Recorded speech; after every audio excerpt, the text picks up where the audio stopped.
Is this our 10th episode? This is our 10th episode. I would have dressed better for the occasion if I would have known it was our 1 year anniversary. Well, Jonathan, and you didn't know this, but I actually started something in your name. Oh, God. Because, I have your social. What? So, everyone, you can actually go online and find Fear Talk Token. It's our new crypto coin that we're pushing. We got to put all our money into Fear Talk Token. Fear Talk Token. It'll be online for more than a week, we promise. Welcome back to Fear Talk Radio, where we talk about all things horror related, whether it's a movie, book, or a show or game. Whatever you want to talk about, we talk about it. I don't know. Yay! Yay! I don't know where I was going with it. He did it. I did he it. did the. Yeah. Now you see why I stumble over my words every single time I do it. If I had a little bit more time to practice it, I would have done a little better with it. Like if I was like, okay, this is what I'm gonna say, and I would have gotten a better gist of what I was gonna say. Oh, so you're saying I need to be better on my prep? Yeah. Well, clearly. I mean, 10 episodes in, I'm surprised you haven't learned it by now. Wow. Here we go. I still don't know what we're doing here. But yes, as we said in the introduction, we were 10 episodes in. This is 1 year now that we have been doing this thing. And we are Fear Talk Radio. We dive into horror, everything related to it.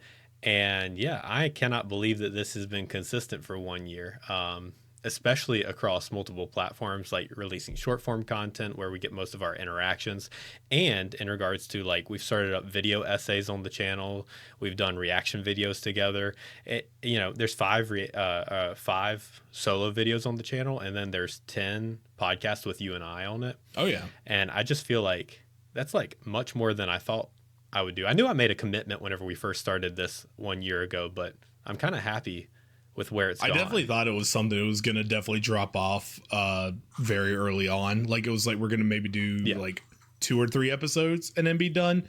But, now kind of seeing where we are with it now, it's why would we stop? Who's to say that this can't get bigger or the TikToks won't pop off more or, just kind of anything like that.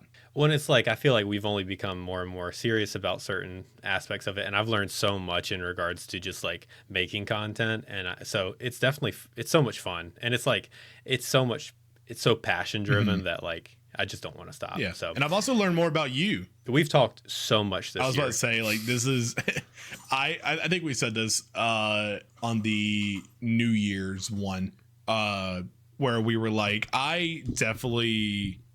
we definitely, not that we didn't talk. It was just more we were both busy with something and there wasn't anything that brought us together. But this has brought us more together.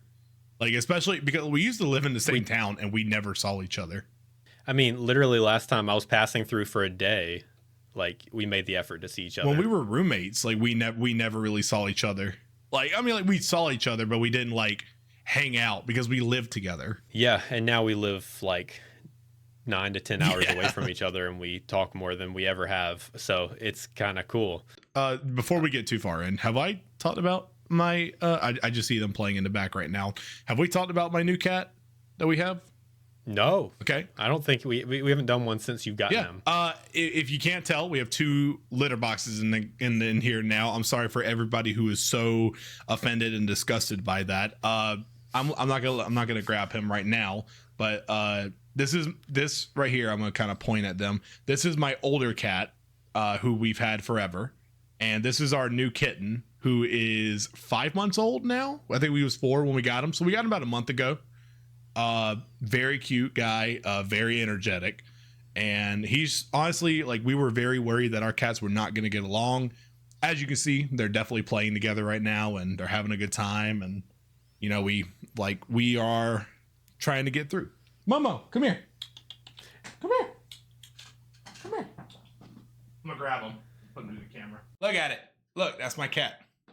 This is our new little kitten, and this is our other one. This is our senior. Not really. He's 4. But this is our kitten. He's 4 months old. Look how wiggly he is.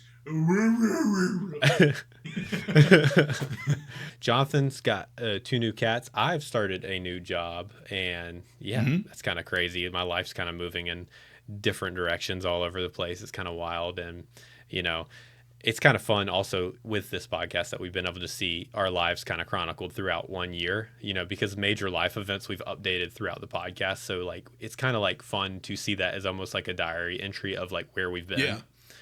I enjoy that. I definitely agree with that. It's been something that I could definitely, you know, look back on and go, you know, look at everything and be like, wow, like we've come so far with like where we were in the beginning. Because like in the beginning, we were definitely the editing was so different. The way we taught was really different. Definitely you, on the other hand, because I've kind of done a lot of talking with like internet stuff. Like I'm not saying I was like the best at it, but like I was a little bit more comfortable with it because I had done like streaming in the past. I did a lot of stuff with recording.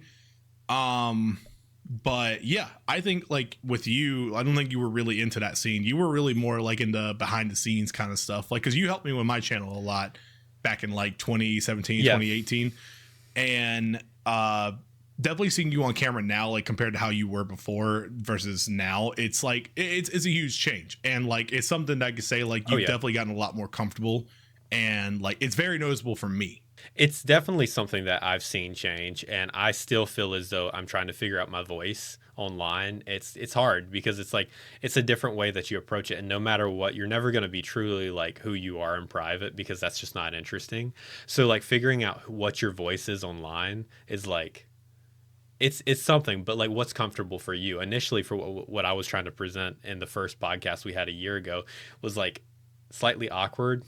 And so I'm happy that I've been able to slightly move past that awkwardness, and now I'm just mildly you definitely awkward. have that when you do like recorded TikToks, you definitely have that like number 15 Burger King foot lettuce. Number 15. Well, dude, okay, so I consume so much video essay content that I'm so used to the like, and I get it. I get it. So used I to 100% that. get it. But without further ado, I say we hop into some movies and television shows today. First up on the docket is something that I truly, you know, my bias is going to come out here. I have disdain and hatred towards this franchise ever since. Well, no, actually, I should take that back. At the beginning of this franchise, I loved it. Where it has gone to now and what it has become, like 6 movies in, is, how should I put it? A catastrophe. And what I'm talking about is Conjuring Last Rites. This movie is coming out September 5th. So that's going to be probably a day or two after this video comes out. And I guess my frustrations with the Conjuring series really stems from the saturation it has in the market of horror. Like, you have The Nun, you have Annabelle, you have all the Conjuring movies themselves. I'm just so freaking tired of these movies, and it feels like it's just one after another of like these Marvel-esque like popcorn horror flicks that they just push out. And I also have like this annoying like feeling towards ghost hunters who like present themselves so seriously.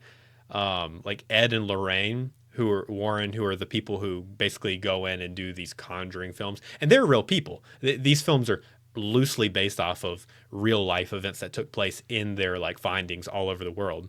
But they're very hammed up.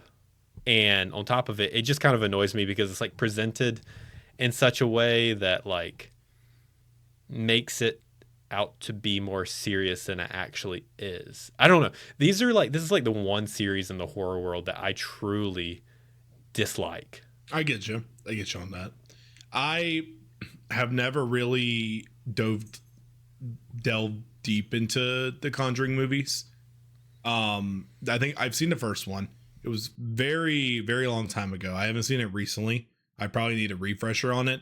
And I think I've seen Annabelle. That is the only thing that I can tell you about that series. So I haven't seen like, I haven't seen The Conjuring like 2, I don't think. I haven't seen Nun. I haven't seen like any of those. I haven't seen Annabelle 2.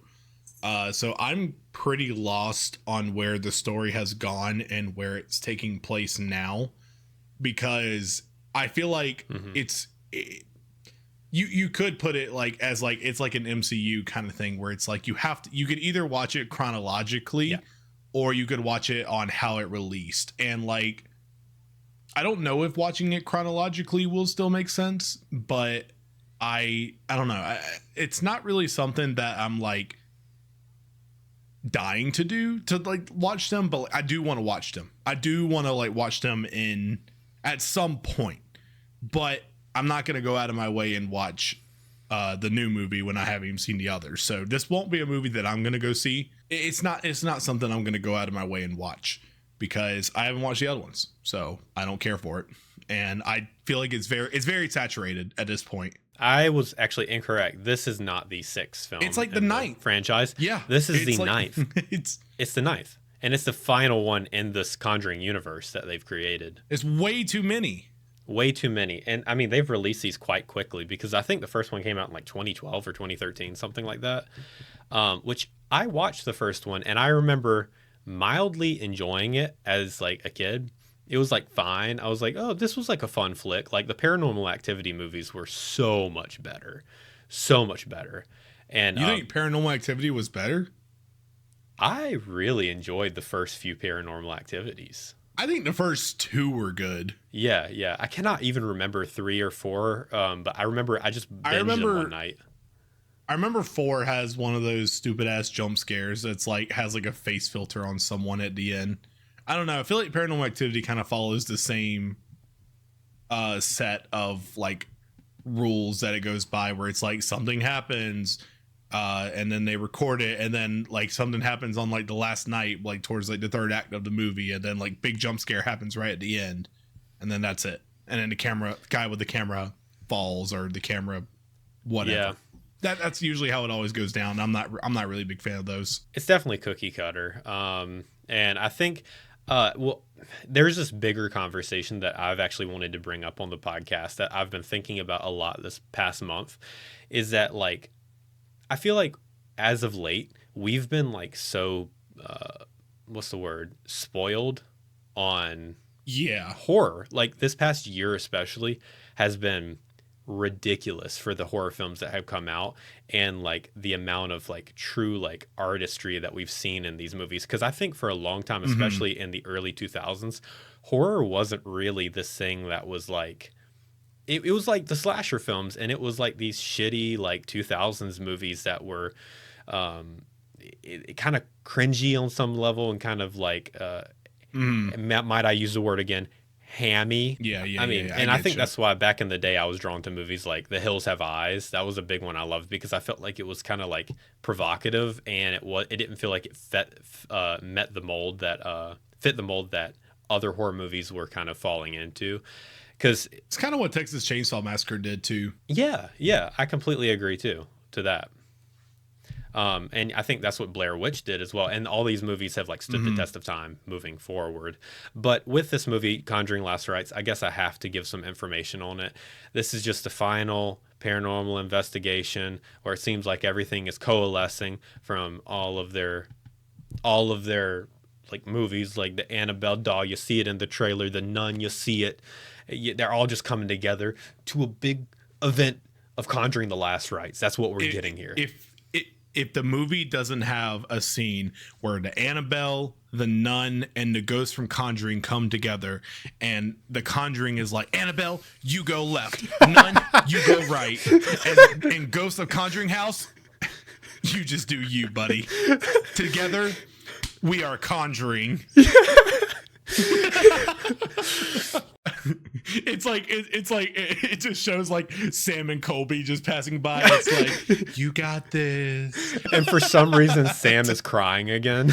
Gotta say, this Conjuring's on its last rites. Say that again.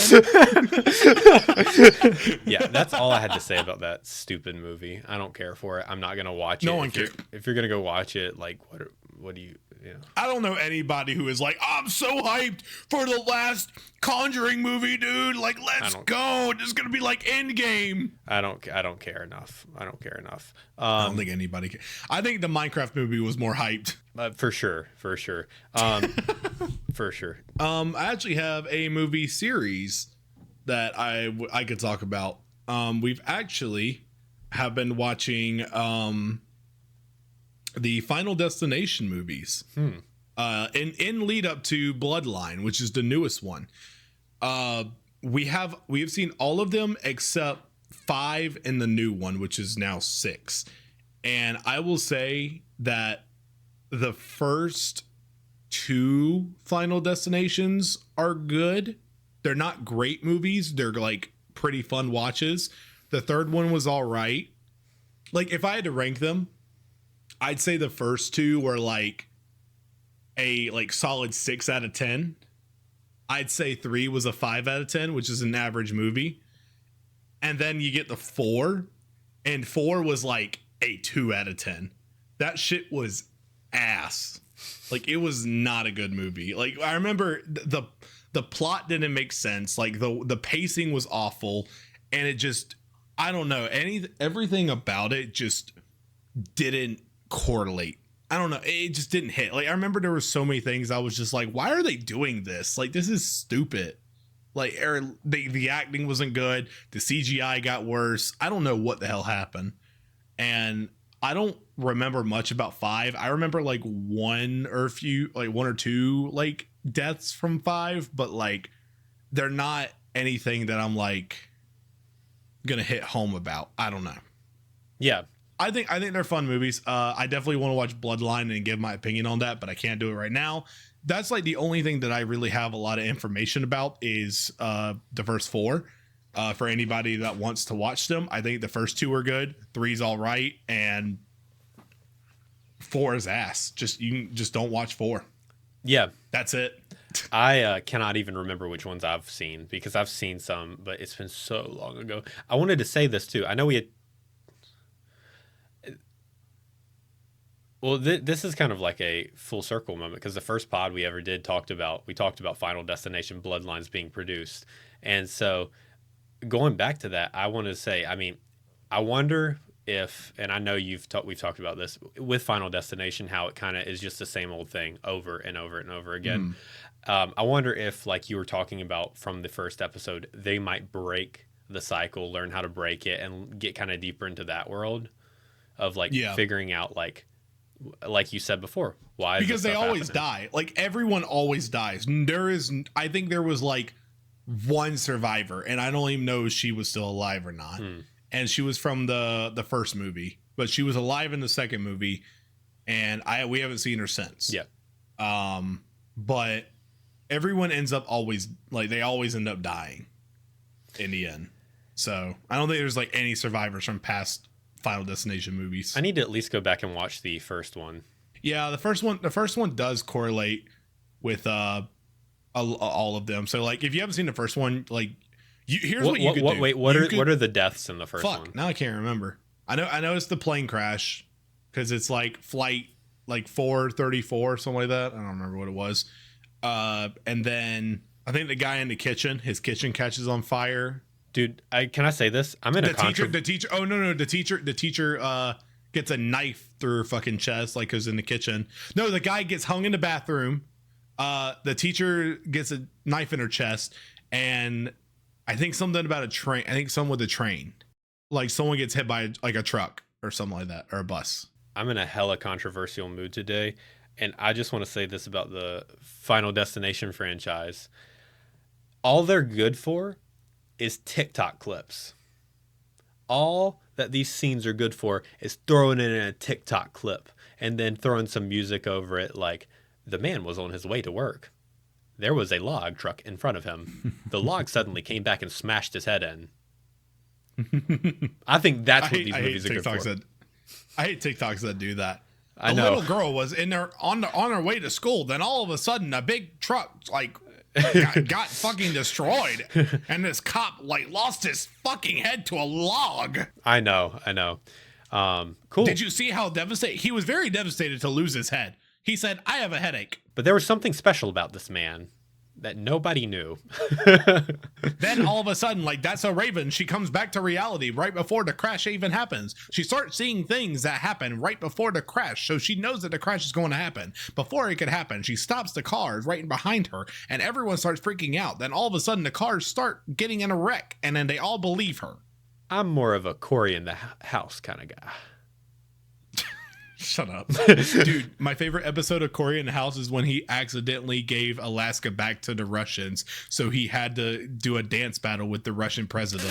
What? I don't remember this. That is a real episode, by the way.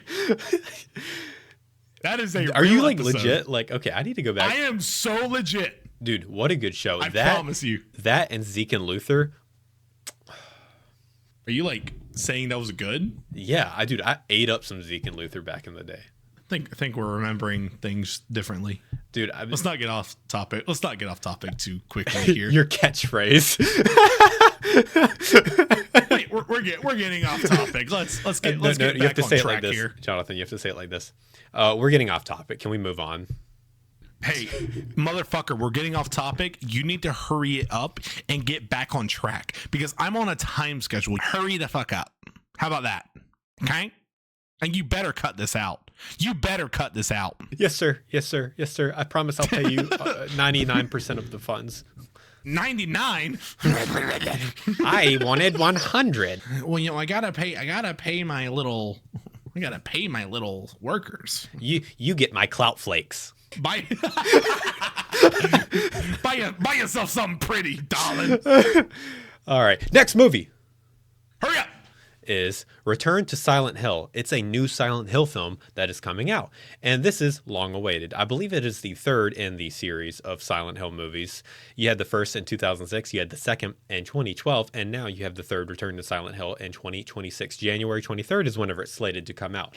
This movie is actually pretty interesting because it's a direct adaptation of Silent Hill 2, the game. And so you're going to see James Sutherland, the main character from the game, actually personified in this movie. It looks pretty good. This is the one thing about the movies that they've always done quite well, is getting the monsters to look super, super solid throughout. I will say every single Silent Hill, although the practical effects of the monsters looks pretty good, this film falls into the same kind of issues the others fall into with, is that the trailer, at least, the special effects already look kind of bad. Like, there's fire special effects in the trailer that looks a little bad, but at the same time, like, I'm being nitpicky with that. It looks fun. I'm happy that they're doing a direct adaptation. With that, though, I will say this. It brings in questions that a lot of people have issues with, is that, like, Pyramid Head was featured in the first Silent Hill movie. So how are you going to bring him back? Because for those of you who don't know, in Silent Hill, the creatures are personifications of the inner trauma that each character is dealing with. So, like, if that was someone else's internal trauma, Pyramid Head, in the Silent Hill movie universe, how is Pyramid Head going to come back in an adaptation that's also continuity-wise in the same movie universe? Like, it doesn't make too much sense, but this happened with the games. Happened in Silent Hill 2 and Silent Hill 4. I believe it was, that they brought Pyramid Head back and people were up in arms about it because it didn't make sense. So, I mean, we might be seeing that with this movie, but that's super nitpicky. Silent Hill fans are, like, very aggressive on that kind of stuff. I don't particularly have an issue with it, but I can see why people would. I definitely will say that Silent Hill, like, even before, I'm still doing, we've talked about it on the podcast before. I'm actually writing a script right now for a Silent Hill video essay for the channel. And I have gone out of my way and done, like, a lot of research. But before I even did a lot of research on Silent Hill, the one thing that I know about it is Pyramid Head. Pyramid Head is probably the most, like, known creature in the Silent Hill franchise. Even if you don't know anything about Silent Hill, you probably know what Pyramid Head is. Yeah. And that's also pretty much thanks to, like, the internet, like, obviously. I know Dead by Daylight has Pyramid Head as, like, one of the killers. He's very iconic. He's a very iconic killer from the game. But if you ask me anything about Pyramid Head and what he represents, I have no idea. That's just where I am with the franchise. Because every monster is pretty interesting too, is that every monster has some correlation to, like, their trauma and stuff like that. And there's some grotesque ones in Silent Hill 2 that I'm interested to see if they will actually put on screen. Yeah. Cool. I have nothing much else to say of this. I'm excited for it. I need to go watch the others. I'm not interested in them because I'm like a special effects guy. And these don't. Special effects always kind of look bad. Yeah, I don't know. I don't know too much about Silent Hill. I don't know if I'd rather play the game before watching the movie or watch the movie before playing the game. They have so little connection. I don't know if it would matter. I know, but like I think it's just more for like the enjoyment, because like I don't want the movie to give me a sour taste for the game, but at the same time I don't want the game to be so good that I'm expecting something good for the movie. Yeah, after playing through like half of the first game, I have to say the games, even if you go back and you play the original PS1 port of Silent Hill, it has so much love into it, and it just feels so good. You were there for my stream. It feels so good. Cool, but moving forward. So it was something I had talked about. We actually finished it today. So I have... okay. Let me give some backstory before, and I've already talked to Taylor about this, so he knows what I'm about to talk about.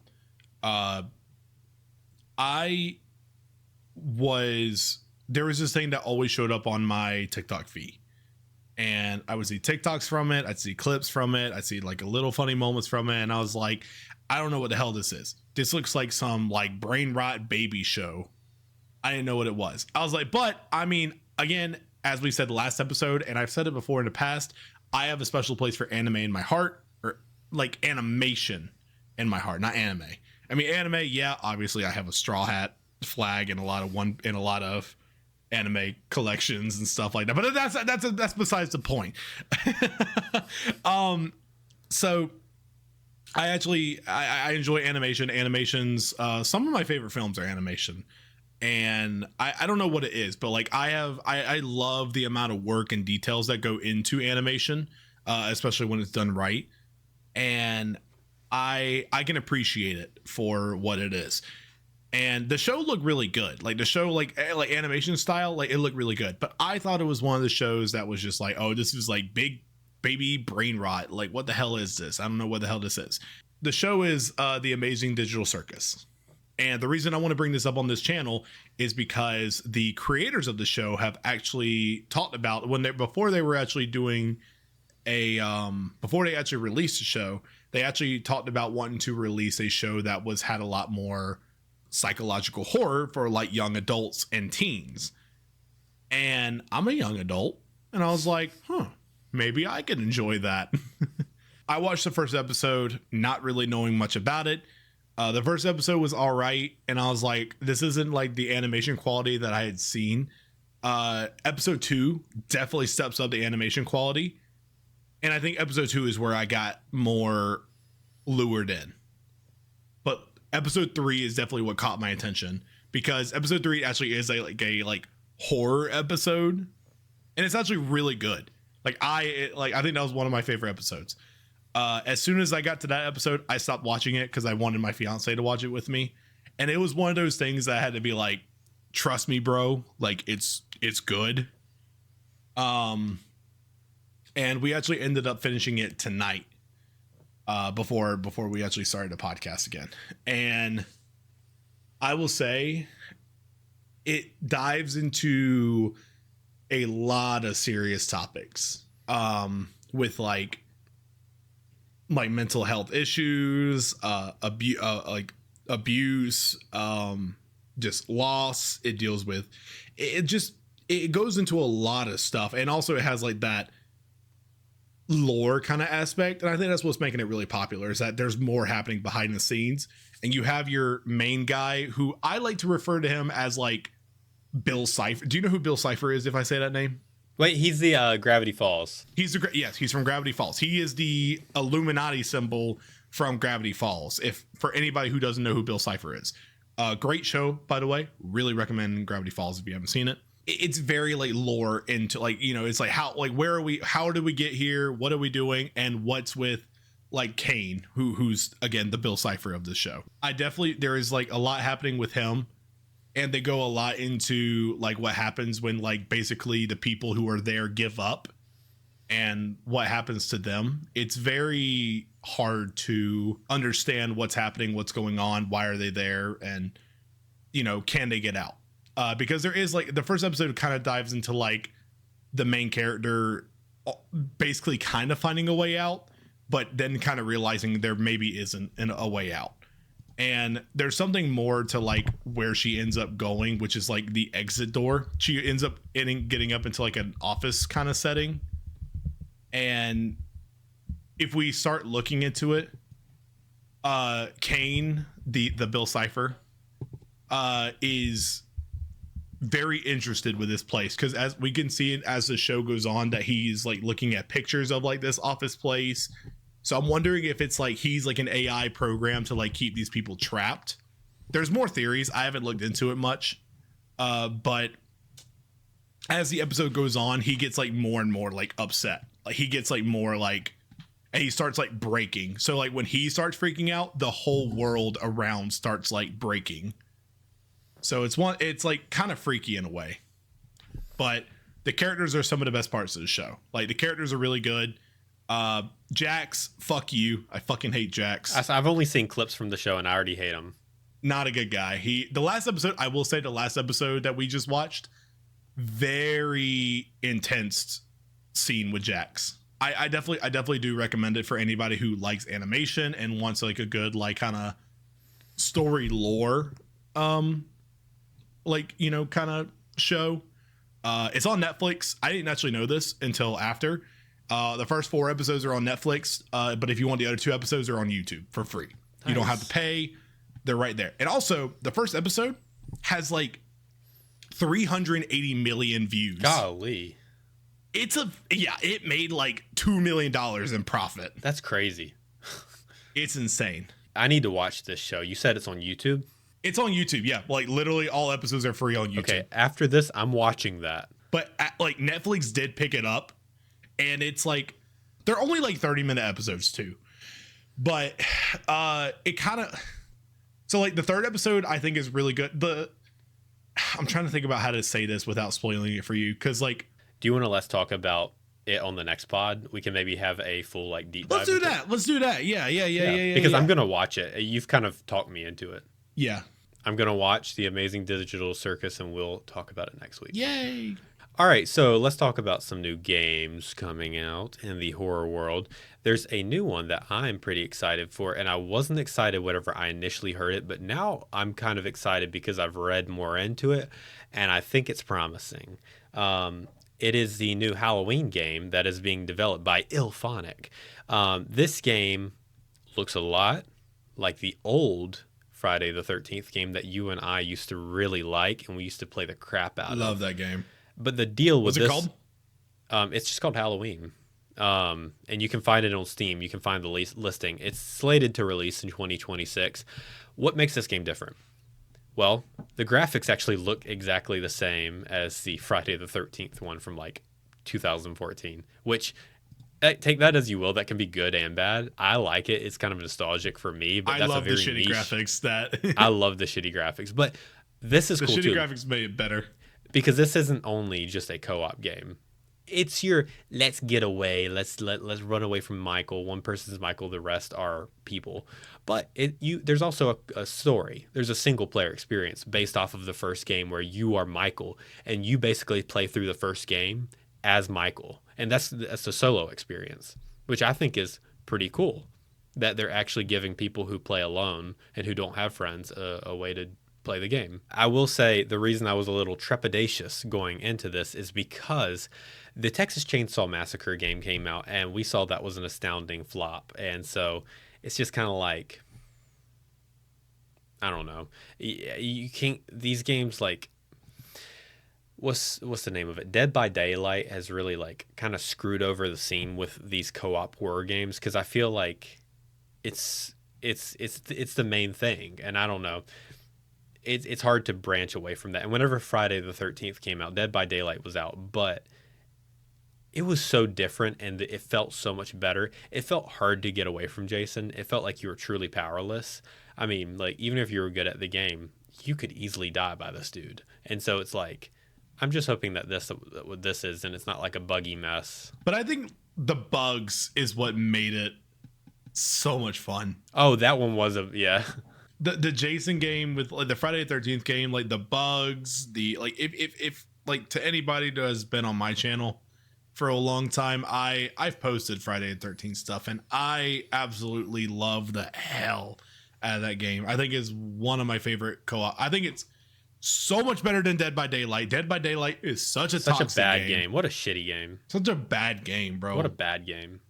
You can't even get William Afton right in fucking Dead by Daylight. No, they can't get any of their characters right, and they choose the remake Freddy as the Freddy Krueger to be in the series. They don't even choose the one from the original movie. I just wish I just wish listed it. Me too. And I just looked at the pictures and everything, and I'm like, dude, I am so down. Does it not? Do the graphics not look exactly like Friday the 13th? They look exactly the same, bro. You don't. It worked. It fucking worked. It was fun. It was engaging. And if you just all you have to do is make more killers, like make more like because they made it to where Jason just had his whole like all these original outfits that he had from all the other movies. And the killers, like if you wanted to put money into it and get new like skins, that's really all it got into was skins. That's it. Jonathan, and they were like $2. I'm looking at the other games that these people have made. They made a Predator game. They made the Predator game. It has mostly positive reviews, but I remember us talking about it and you not liking the Predator game. Yeah, I don't really care for the Predator game. Hunting Grounds? I think because they tried to make it too. They didn't kind of embrace that like wackiness. They tried to take it too seriously. I feel like Friday the 13th didn't take itself seriously, and it was very well known that it didn't. Also, I think I said this on the last podcast we talked about the Predator game. It's actually really funny that they added a Dr. Disrespect skin as the Predator. Oh, yeah. I thought that was funny. Next game is... Who's Knocking at Your Door? You did play it, and you made a video about it. I did play it. I did. I enjoyed your video a lot. I did. I'm glad you did, because I want to definitely make more stuff like that. And to anybody who also watched that video, you can see that I have now decorated my back room to look more appealing for that kind of video. Nice. You're welcome. Yeah, I enjoyed it. It was a really fun game. The scares were very different than how they've always done it. Maybe I was just stupid, and maybe I just wasn't understanding how to play the game, but I wasn't able to beat it. You definitely didn't understand it at first, but then I think you figured it out. I thought I was figuring it out, because like the thing is like I thought it was like one of those things where it's like exit 8 where you're supposed to like find an anomaly, and then like if it's an anomaly, take the pills. If it's not an anomaly, answer the door. But there were like so many rules and so many things to check. It's like it's hard to find what was right and what wasn't. So I don't think I was doing it right exactly. Dude, tell them about how far you got though, like just by guessing. So I think it's intentional that you're supposed to get that far. Oh, okay. I didn't know that. I think it was intentional. I don't know for sure, but my theory was that I was almost done with the game in like the first round because I kept getting like no anomalies and I kept just answering the door over and over again, which I don't know if that was part of the game, but like I think that was just supposed to be a part of it. But the video is out. If anybody wants to go check it out, it's linked in the description. Should have a link in the description. And also go check out my other videos. More videos coming out soon, baby. Very high quality shit. Very good stuff. All right, so one of the big horror games that has been announced recently is Resident Evil 9. This guy has kind of shaken up the whole gaming community. Everyone's talking about it. Everyone's excited. It's gotten so many views on YouTube, the trailer has, and it is diving not into Ethan Winters, whose storyline has kind of tied up with Resident Evil 8, but it's diving into Grace Ashcroft, daughter of, I believe it's Alyssa Ashcroft, who was from a previous Resident Evil game called Resident Evil, I cannot remember what it was. It was a spinoff game, and she's an FBI agent. Grace is the one who you're playing as, and she's investigating murders in a hotel. is where her mom died as well. So it's kind of, she's connected to the case. And it looks as though they're diving deep into the horror of Resident Evil, which they did with RE7 Biohazard, and they continue with RE8, but they started going more in the direction of action with RE8, and then it's just nice to see them dialing it back and returning to roots with RE9. Just like, hey, this is a horror game. We're gonna keep it horror.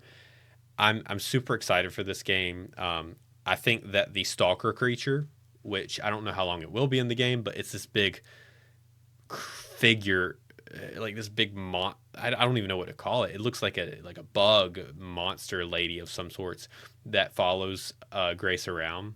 It looks terrifying, and I have a theory about this big monster. I'm wondering if, because her mom died in that hotel, if that's her mom. Never really thought of it like that, but yeah. I mean, that'd be horrific. You know what I mean? Like, yeah. if she comes to the discovery, like, oh, she's got the same tattoo or necklace that my mom has. Yeah. That'd be disgusting. I definitely think that Resident Evil learned its lesson with making its monsters too sexy from RE8. Lady Dimitru or whatever her name was. Demetrius, yeah. Demetrius. I don't know if it was Demetrius. Not Demetrius, or it's like Lady Demetrius. Lady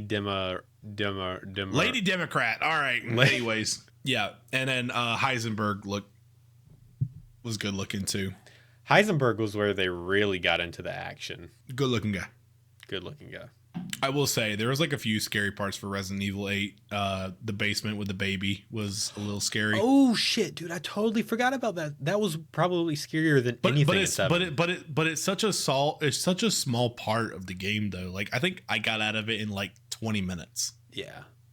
Like it's not that scary. Like it's not like the big guy from Resident Evil 3 that's hunting you down the entire time. Like he's scary. That motherfucker's fast. And also maybe I just didn't understand the lore, but like Ethan being able to like put his hand back on like twice from both games, it's very weird. I never figured that out.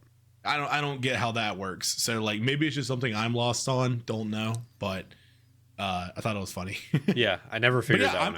I'm very excited for Resident Evil 9 because it looks like they're trying to go back into the horror aspect of what made Resident Evil so great. And a lot of people were actually really upset to see who we are going to be playing as and like how they react to the situation, because Resident Evil has always been, you know, like even like Resident Evil 2, like it was like Leon Kennedy, you know, you're playing as Leon Kennedy, who is a trained police officer. Is that what he is? It was actually his first day on the job. It was his first day on. Oh my God. Yeah. Cause I have a TikTok I'll show you later. It's who is it from? I think it's the third or fourth game. I think it's the third one where who's the main character from the third one? Jill. The guy. Jill and I forget who the main guy is. The guy is whoever the guy is, because you could pick which one you want to play.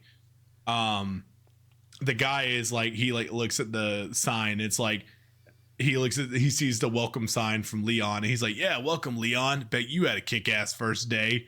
And it just cuts to Leon running into sewers from this big ass monster. He's like, holy shit. Oh man.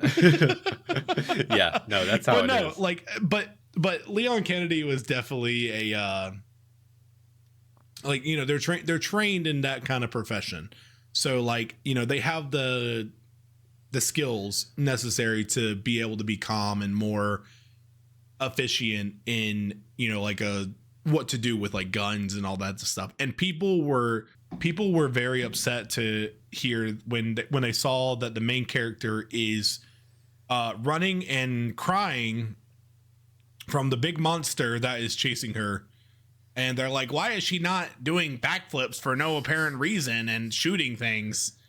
It's like, yeah. I don't know. Like, I don't know what people are mad about. I think there's a group of people that are mad because it's a woman, because there's gonna fucking be. Yeah, I mean, I don't get that. That's just how people are. There are people mad because they're like, I want to play as Leon again. I want to play as Jill again. I want to play as whoever. Blah blah blah blah blah blah blah. Let's get some new characters in here. Shut the fuck up. we also and then they're like, why are they reacting like that? Like, why are they so scared? Motherfucker, what would you do in that situation? It's more realistic. It just works. And like, first off, who fucking cares? I don't know. Maybe that just pisses me off because gamers piss me off. I'm gonna say that. Well, there's a whole bunch of annoying ones right now trying to like shut down a whole bunch of games because they have like one sexual thing in them or something. But that's a whole nother can of worms. Are you talking about the list? Yeah.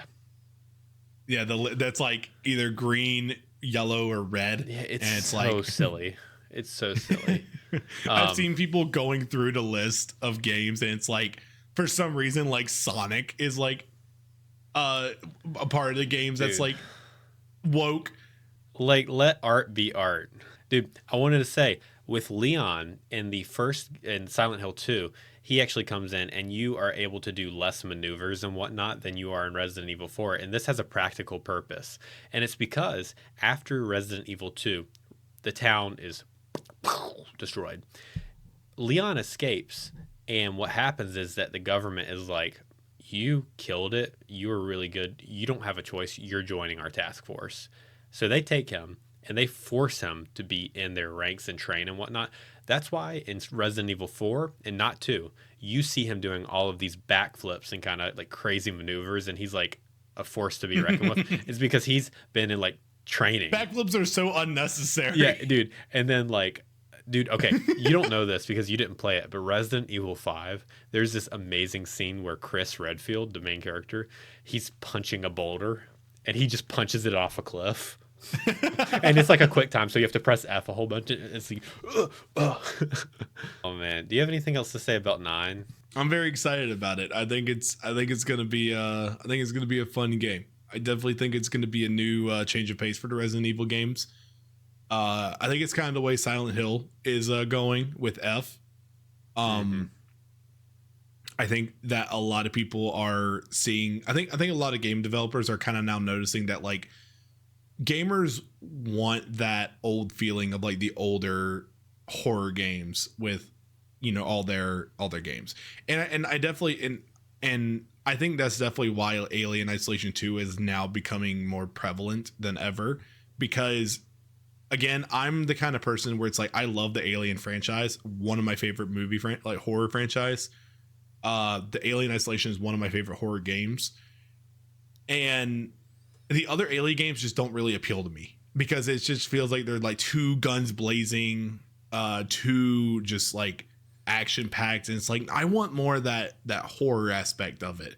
I want the scarier side of, like, because the xenomorphs are scary, you know. They're scary creatures, and the Resident Evil monsters are scary creatures. The Silent Hill creatures are scary. You know, we need to go back to that time where it was like we are helpless and we are sometimes defenseless, and all we can really do is run and hide.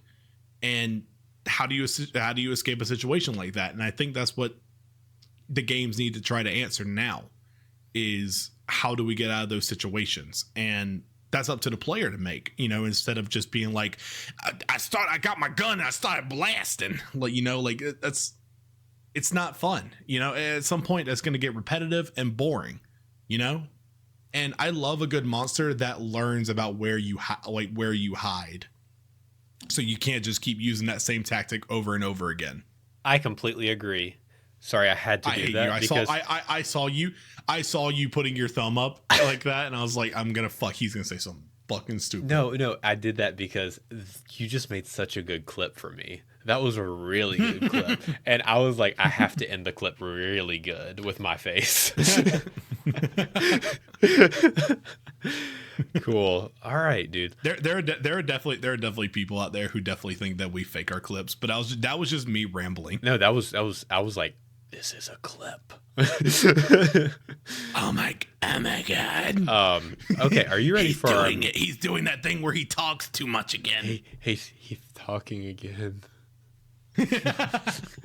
Are you ready for our main topic of today? And that is, oh my god, Alien Earth. And this is a full as we just circle. talked about. It's a full just talked about how Alien is my favorite franchise. That and The first episode we ever did, our main topic was Alien Romulus. Romulus. Oh, Yes. you're so fucking right. And now we are here with Alien Earth. Oh, a year has passed, and we have had 2 Alien installments, a movie and a TV show. Let's talk a little bit about what this TV show is before we get into our opinions. So, Alien Earth. We are currently, I've watched 3 episodes. There's going to be 8. There's only 4 out right now, I believe. Maybe by the time this recording's out, about 5. But I've only watched 3. Jonathan, you've watched 2. Yeah. I have watched the first 2 episodes. It's diving into alien being on Earth, and we find that the alien comes from a spacecraft all the way to Earth, which we learn more about the actual like political economic climate of the Earth, which is it's run by corporations. But the Weyland-Yutani Yes. corporation is coming back with a ship, and it has a xenomorph on it alongside some other fun new aliens that we have not seen before. And so the Weyland-Yutani ship is coming back, and something goes awry. It crash lands into Prodigy's territory, which is another corporation, and that's actually the main corporation that we're focused on in this series. And it's such an interesting corporation to dive into. The premise is so cool. It's run by a young guy, and his name is Boy Cavalier, and he's like a genius who runs this entire country. It makes me feel very much so like it's representative of our time. It's a little on the nose with that, and like tech billionaires. He kind of gives off that flair of that Jeff Bezos, Elon Musk kind of feel to me. Very cocky, very arrogant. He looks like Timothée Chalamet. He looks like Timothée Chalamet, and the actor is phenomenal. I have to say, He's great. Dude, he's so good. Let's talk about, before we dive into some of the cyborgs and whatnot, the new aliens, because I think that's a really interesting thing that they're doing. Yeah. There's 2 that we've seen. Jonathan, do you want to cover these? So like technically we've seen 3. Well, like, new aliens too. Yeah. So we've seen 3. But we've seen the one where there's a bug that like kind of, I guess it like sucks blood out of people. That works. It's kind of like a mosquito, but like a parasite kind of thing. Not parasite. What am I trying to say? A leech. A leech. Yeah, it looks like a leech, and it's just sucking the blood out of people and then just like walking away, and it's like kind of taking a good chunk of blood out of people. It kills them. It basically kills them. Yeah. It bites the hell out of them too. Hey, it's definitely the best way to go if you're going to die from any of these guys. Yeah. The second one that we've seen is a eyeball one, which I didn't like because it shows the little kitty cat getting. Yeah, that was, if you've seen it, you've seen it. There's a little kitty cat that got attacked by the thing, and it's like an eyeball monster to where it like will attach itself to the host and make it its new eye, and like basically use that body as its host and do what it needs to do. We've only seen it as of right where I am in the show. We've only seen it right now only do it with the cat,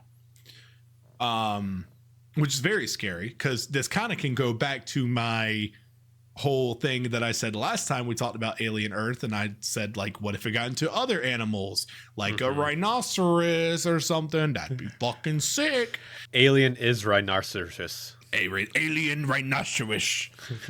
It's the season 2, but like this kind of does dive into the what happens when Alien gets into other animals. Like we've already seen a little snippet of it with a cat. Who knows what else kind of animal? I've seen a dog already once, so who's to say that something couldn't happen to that dog again? We've already seen a xenomorph come out of a dog. Who's to say what else there is? The third one that I don't think that you remember is the little plant thing that's hanging down. Oh yeah, we don't know what's in there. We don't know what it does. Yeah, but it's there. And one of the guys was a little too interested into that thing and ended up walking away. But I think that we're going to come back to that because there's no way that we see that thing for that long to not know what it does. Yes. So I think we're gonna come back to it, and it's gonna come full circle with what it is and what it's gonna do. So, dude, in my opinion, the aliens they're nailing it. I like them. Oh yeah, like they're great. Like this, it's nothing out of reach that I'm like that's not. Yeah. That's too much for the alien show. Like, no, it makes sense. We've seen Prometheus and what kind of aliens were on that show or on that movie. yeah. No, and this is cool because it's showing us, hey, so much time is passing. This is before Romulus and whatnot, but there's a lot going on Earth in terms of like they're discovering things. It's not like they don't know about any of this, and I think that's pretty cool. The aliens, all great. Let's talk about the 4 types of humanoid things we find in this show. You have humans. You have cyborgs, which are basically humans with artificial enhancements in their bodies. You have synthetics, which are robots. And we have a new type of synthetic being, which is a synth with a downloaded human consciousness.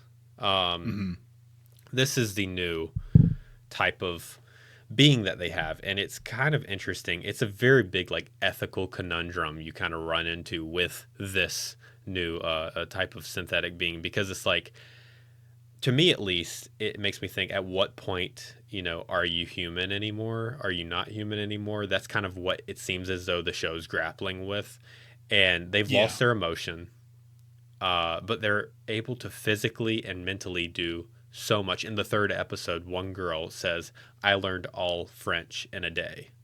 And it's like they're able to just do these crazy feats, jump off cliffs, all this kind of stuff. But like even the people talk about it. Have they lost what makes them a human? What makes life worth living? And I'll actually argue that they haven't. I mean, look at our main character, Wendy.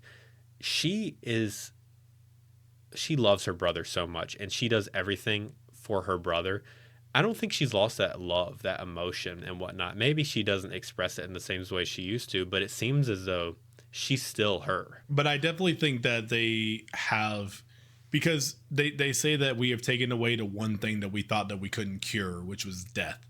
And like, while yes, that they are right, it's basically under the point of, because you can hear them kind of talking about it, being like, I miss, eating. I miss taking a bath. I miss this. And it's like, you're going to live your entire life and they don't grow. Like, they're stuck as kids. Like, their mind development is not going to grow anymore. So they're going to have that childlike mindset for the rest of their lives. And it's like, is that really how you want to live? Because it's like, then like, do they develop? Do they become more adult like, like, we don't know. And, as a kid who's dying, you don't really think about that kind of stuff, because all you think of is, I'm going to get a new healthy body. And I think that's kind of how I think it's a little fucked up, because it's like, while it's a win-win situation for the corporation, because if it works, then the kid's cured and they're going to live and they're going to have something on their team. If it doesn't work and the kid dies, the kid was going to die anyways. So, and I think that's kind of how I looked at it. And it was like, it's really kind of fucked up, but that's how most corporations probably look at things. Like, what's the best? That's probably why they're not using it on like a normal, healthy body. Like, they're using it for kids. And I think they're definitely test driving these kids a lot to the maximum. Because remember, the guy's like, you don't have fear. Why are you scared? Like, because they're on the ship with aliens and they're clearly scared because they're kids. But he's like, fear is an emotion. You don't have emotions. But they're still able to implement those like childlike, like, emotions for sure. And that's a synth telling them that. So it's like he probably is like, yeah, why do you, what do you, he doesn't understand it. Because when they asked Wendy how she felt after the whole situation, she was like, I feel fine. They're like, do you feel good or bad? She's like, really neither. And they're like, because we took away your emotions. And I'm like, okay. Like, Yeah. I feel like if you're taking away the emotion, I feel like they should just be like, fine, Well, I'm good, dude, whatever. I mean, her name's Wendy. The island's called Neverland. There's so many connections between Peter Pan and this, and it's trapping these But kids. they can do as that because Hulu now owns Disney Plus. Yay! Yeah, I know corporations. It's just, these kids are gonna like. It's very on the nose with the subject. I just think it's interesting to talk about because they are like grappling with something that is ever so present with like machines and like the machine learning and like AI, kind of the point that that's getting to, and when is something not human, when is something not basically sentient, conscious, where is that line drawn? I do have something I want to connect to Soma, the video game, and it's a big spoiler for Soma, so I didn't know if you. I'm gonna deafen because Soma is on my list of games that I need to play, and I'm going like at some point I'm gonna try to stream it, whatever. So yeah, I'm a deafen. Just give me like a good thumbs up when I'm good. So in Soma, it's, if any of you have played the game, it's a game where at the end you have the option to basically save yourself and send yourself off into another vessel on, I believe it's another ship. I'm a little foggy, but in that process, the new body you'll be getting will gain consciousness, and you'll have your consciousness uploaded to it. But the you that you are right now will die. And so you're basically giving your life for yourself, but your consciousness here is not going to be your consciousness there. You will be a new consciousness of yourself. You're just basically making a copy of yourself. And it led me to really thinking, is Alien Earth doing this with the kids in the Neverland area? Is Wendy and all of these other kids who have been transported to the Sense, are they just copies of their consciousness? Like, are they actually who they were? That's what I was kind of grappling with in my brain, and I didn't know where they were going to take that or if they were going to answer this question. I really want to know. Soma itself kind of made me think of this, and that's why I thought about it. Yeah, you're good. Enough about the androids and stuff. Let's talk about the real kicker of the Alien shows. The Alien. And not just the aliens that we've been talking about. I'm talking about the xenomorph. I think the xenomorphs that they have been putting out have been some of the best xenomorphs that we have seen since Alien 2. Have you seen the scene yet where she fights? No. Okay. No. Then you haven't even seen how good it gets. But so far from what I have seen, we have seen these. Well, actually, okay, hang on. Let me pause, rewind. I forgot Romulus came out. Romulus was really fucking good. Oh my God. Like, I'm gonna give it that. Oh, Romulus did really good things. I think that this is like, I think it's better than Romulus, how Romulus did it, because Romulus like definitely went into like the xenomorph being more of a predator than like an actual just like monster on the ship. Like it showed its more like animalistic tendencies and how it reacts, and I very much like that. And I think Alien Earth is doing a really good job at those kind of at that topic of like the alien being like an animal, and it's like hunter instincts, and it's like it scratches, it bites, it like, or it's like kidnapping, like because like it's doing more than just, it's not just killing for sport. There's a reason it's doing its killing, with like whether it's trying to get like take it to its hive to get another face hugger, to get another person, or because it's a threat in its way and it needs to be taken care of. Like it's an animal. And I love that, like, it doesn't like fully dive into it, but like it's something that I can look at. That's how I can look at it. It's like we're fucking around with things that we don't understand for like profit. Mm-hmm. So these people are like, we want these aliens to, basically be a part of our team so that we can use them however we want. And this is what happens when you fuck around and find out. Like, Yeah. I think that's what it basically boils down to. That's what Prometheus and Covenant have all boiled down to. It's like that's what they're there for. And the androids are definitely on the side of getting the aliens back to the corporations. We've known that since the first Alien movie. Yeah, and now we're finding even a cyborg who is just a human robot itself. Like that robot, like nature in the cyborg, even that little bit, it's making he's only like thinking about the corporation. He says, and you learn a little bit more about him later, and that he says, "I've lost everything." Later, you'll learn about that. But he's just working for Wayland, and it seems like it's making certain synths and just robots in general out to be kind of the bad guys. Yeah. And that's kind of cool with the synths having the human consciousness now, is it's kind of like playing with that idea of they're not all bad, but it still does feel like it's leaning towards the synth part is not good. So I do think there's a little bit of a bias there. Can we get into our feelings about the show? Yeah. I definitely do feel that the show is doing an amazing job at telling the story that it wants to. With Alien, I feel like Alien has always been portrayed for movies and has never had enough time to fully dive into the story, like the world that we are presented for us. And I feel like a show is exactly what we needed to keep that, what do you call it?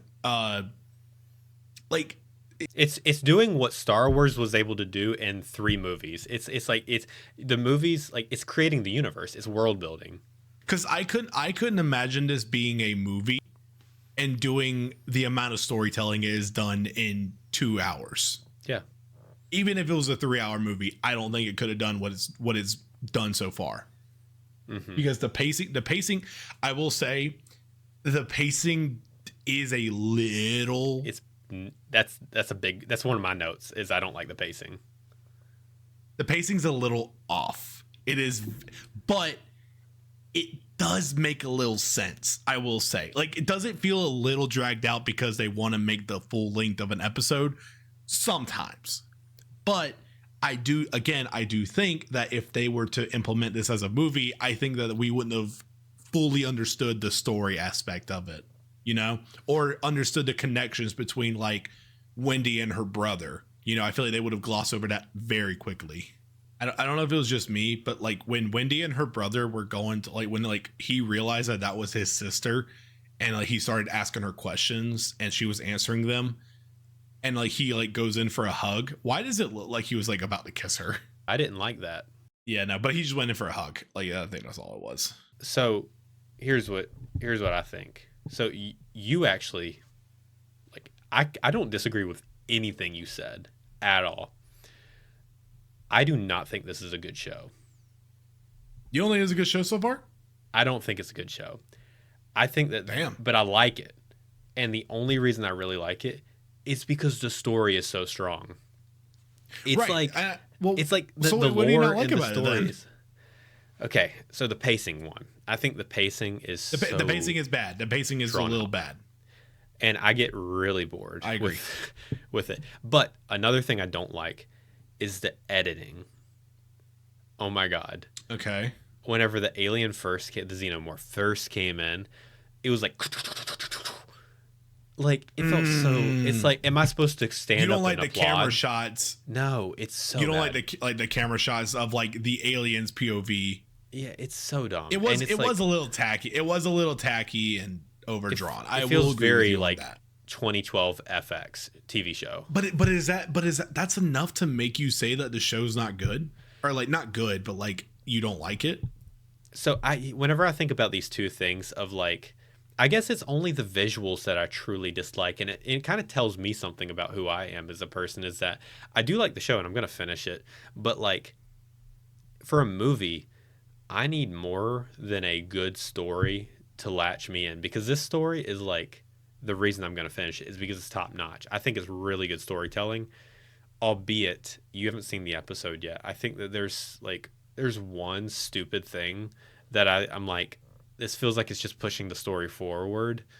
And could you deafen really quick? I'm gonna say it. Yeah. So the one stupid thing I think that has happened so far in Alien Earth is whenever both Wendy and her brother are screwed up by the xenomorph, and afterwards, this is a super nitpicky detail, but why is he brought with her back to Neverland, the facility that she was basically trained in as a synth? You know, why was he brought back? Because like he has no true bearing on like Prodigy as a corporation. He's just a worker and whatnot. It felt like basically they were trying to move the story forward, and I know that he is important to her, but like I don't understand why he would be brought back, because obviously the boy genius, boy cavalier, the CEO of Prodigy, all he cares about is Wendy. He does not care about her brother. He actually very much so wants her to move on from her brother. So for me, that was just a very confusing moment, that she would like, I don't know, he would be there. It's like he's not important, but I know he's important for the story, but that doesn't mean he's important for everything, everyone. That's my problem. I agree with you on what you said. I don't think there's anything that I disagree with. I think the editing is a little choppy at some parts, with like some of the camera shots they've done. I don't like how little they're showing the alien too. Yep. So far with I feel like they're trying to keep it like this big like mystery, but I feel like we should know by now what the alien looks like. I definitely do feel that, but I like, I like how the alien acts. I think that's kind of more what I meant when I'm like, I think this is like the best alien we've gotten in a while, because like on Alien Romulus and Alien Earth, like the alien acts more like an animal than what it has been just being like a monster. Yeah. Not saying that it didn't do that in the first original Alien 1 and 2, but like it just feels more, we are able to see that more, because I think like Ridley Scott has now like gone out of his way to be like, that's the kind of story I'm telling. Fair point. Very good point. I actually, where it feels like a slasher, where the first one kind of felt like a slasher kind of thing, where like Alien, but to me like Alien's not a slasher movie. It's never been a slasher movie, and I think that's why it doesn't get a lot of love as much as it does, with like, because like we went to Halloween Express today, and you know, you got your like typical like Jason Voorhees shirts. You got your Welcome to Camp Crystal Lake stuff. You got your Michael Myers stuff. You got your Freddy Krueger, Chucky. You got your Terrifier stuff, Art the Clown, all this stuff.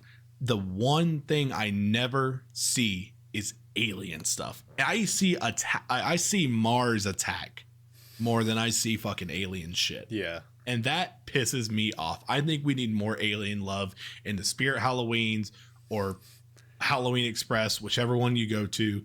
Doesn't matter. Apparently it does matter to my fiance. But like I never if I want to go out of my way and get like because like I'm gonna show it real quick. The poster that I have up here, like I had to go on a like off-brand website to buy this, because no fucking place has just alien stuff. Like I was able to find like this Five Below, this Five Below. These I bought like at like a game store, but like in some other place. Like this I just got offline on Etsy because like someone was just selling it, and I was like, fuck yeah. But the only problem with alien merch is that if you had like a face hugger poster, like we'd probably get demonetized by YouTube. That's why I don't want to get an alien tattoo, because I'm like, I want to get one, but like the thing is like, what would I get? Dude, imagine getting a face hugger tattoo and explaining that to your grandma. Yeah, hey grandma. Well, people see my tattoos now and they're like, oh, like what is it? And I'm like, oh, it's just, you know, things I liked. well, what's the now? This is gonna be a side rant. I am gonna show my tattoos. Yeah. I have two so far. I have the Full Metal Alchemist symbol. This tattoo I wanted forever, and this is my One Piece tattoo. But I like ones that are more like symbolic. I didn't want one of just straight up like Luffy, or one of just like something from Full Metal Alchemist. The symbol represents victory over the devil. It's a Greek mythology symbol, and I have a little Greek in me. My dad's side has Greek in him, so like if I'm not half Greek, but I think I have like maybe like an eighth of Greek in me. Nice. So I like it. The One Piece tattoo I really like because One Piece is one of my favorite shows right now. Just the themes and stuff that it goes over, because a lot of people are just like, oh, it's just a show about finding the One Piece and pirates being like looking for treasure, and it's like, no, it goes over like, you know, world like government corruption, you know, all this other stuff, little fun shit that is relevant today, you know. Again, Let's wrap it up with Alien Earth. How do you? I'm so sorry. I didn't. You can't see my face. I was just like, I'm sorry. Hang on. That's not what I meant. Wait. You weren't joking? Yes. No. I was. No, I was just like, let's give our. I meant more like, let's give our final verdict for how we like fully feel about it. Like I was gonna say, let's give a rating. So oh far man, I thought I caught you it. doing your thing again. No. I just worded it wrong. You know I do that a lot. This is good. Oh my god, no. I love it. But no, I just meant like let's just give our like final verdicts for how we felt about Alien Earth, and like, do we think that the show's gonna get better or whatnot? That's kind of what I meant. I didn't mean like, let's wrap it up. Hurry up. Oh my god, I never meant I that. love it. Sorry. I love it. I'll go first because I'm biased, of course, because again, Alien's my favorite franchise. So as of right now, I think the show is at a solid 7 out of 10. Above average. I don't think it's at the point of amazing. I think not 8 is an amazing. I don't think it's at an amazing right now. But I think with the direction it's going so far, I definitely do think it's going to get better. And I think Alien is, you know, it always needed a show to build for world building and for lore and for character development. And I definitely do feel that the show will get better over time. And I think the pacing hopefully should get fixed up. I think that I'm hoping that the pacing is just kind of off because of like things that they want to stretch out for like the final, like the third act, like a third act kind of story. Yeah. But yeah, other than that, I mean, I don't have too much else to say about it because I've only seen 2 episodes and I'm hoping it gets better. Yeah, I like the show. It's a good 5 out of 10 for me because it's meeting me. That's average. Yeah, it's meeting me halfway with the story. I'm going to finish it. But I could not finish it and I'd be fine. I don't know. Romulus stole my heart. This one hasn't done the same yet. I think that like, yeah, we've said a lot. We'll also do next time we talk on the podcast, we'll do a wrap up with the whole Alien Earth series because we'll have seen all of it by that point. So we can do that then. But yeah, okay, cool. All right, so Jonathan has brought in a story for the first time ever today, and that's not because he is lazy. That's because I've always been a control freak and always like kind of like, I'll choose. You've always just had the stories ready. I've always had the stories ready. And so Jonathan asked me this week, he was like, hey, I want to bring in a story. And so I was like, okay, let's do it. So he's brought in the story, and I have no idea what it is. You were like, you told me, you were like, it better be a good fucking story. I said, swear to God. It better be a good story or I'm docking your pay. Wait, we're getting paid? Yeah, exactly. We can't judge, all right? Okay. I don't know if you remember, but this is just some lore. A long time ago, I actually was kind of writing a story. Oh, shit. And I don't know if I ever told you about this, actually. And I wanted to, I was kind of writing a story. I didn't know really what kind of story. I thought I was being like clever, being like, there's never been a story told in the second person point of view. So I'm going to write a story in the second person point of view. So it also has characters too that we can use. Nice. So I think that'll be a fun, engaging story. And this is fun. Something that we have to remember. I wrote this when I was like 16, like 15 What? or 16. Oh, I thought this was a recent thing. No. This was like a long time ago. Dude. I think 17. I'm gonna say 17. So if there are spelling errors, if there is mispronunciation of like how I would say stuff, we can't judge that. You're good. All right. You're good. You're in safe company. Just remember, and I'm posting this to the internet, and I'm really scared.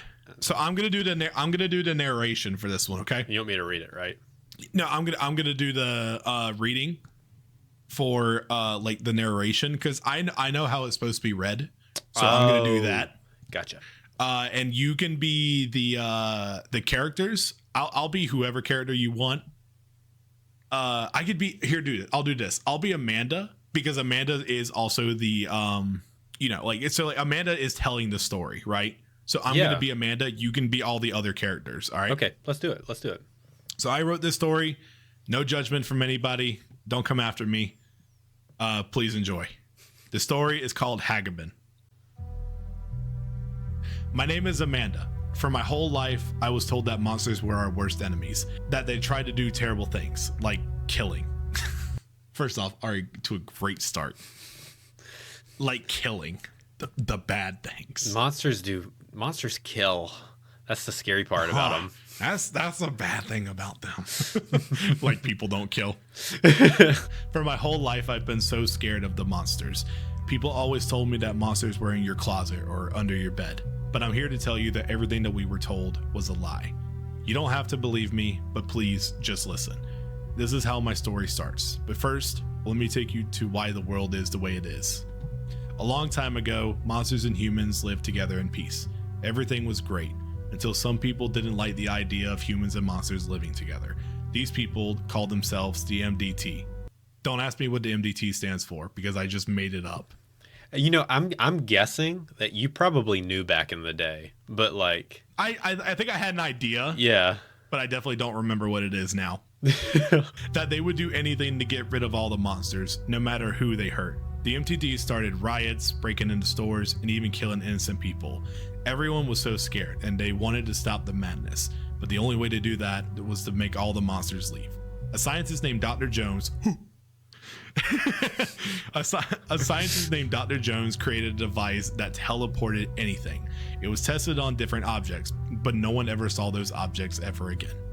He had never tested it on living objects, but to save innocent people, he had to. He sent them through the teleporter no matter what happened to them. All the monsters were gone, and the MDT promised to stop the riots. A few years later, a monster was spotted in Dallas, Texas. The monster was gunned down on the spot by an old family.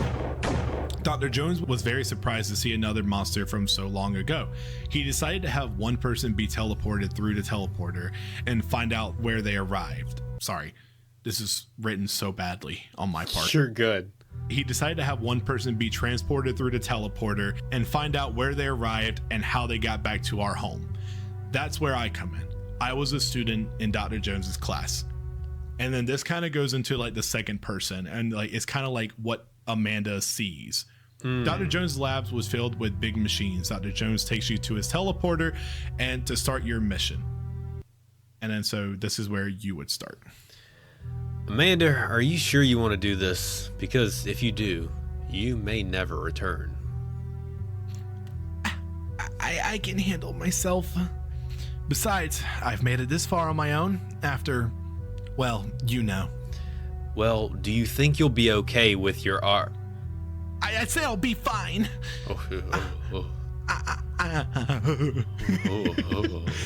I'm sorry. I didn't mean to react like that. Well, just to be sure, take this. You receive a pocket knife and a bag full of water, clothing, and food. Might I say, I can feel a little bit of Undertale. A little bit of Undertale. No. I can feel just a little taste of it. Just a little taste. No. It's not on the nose at all. Where'd you get that idea from? Yeah.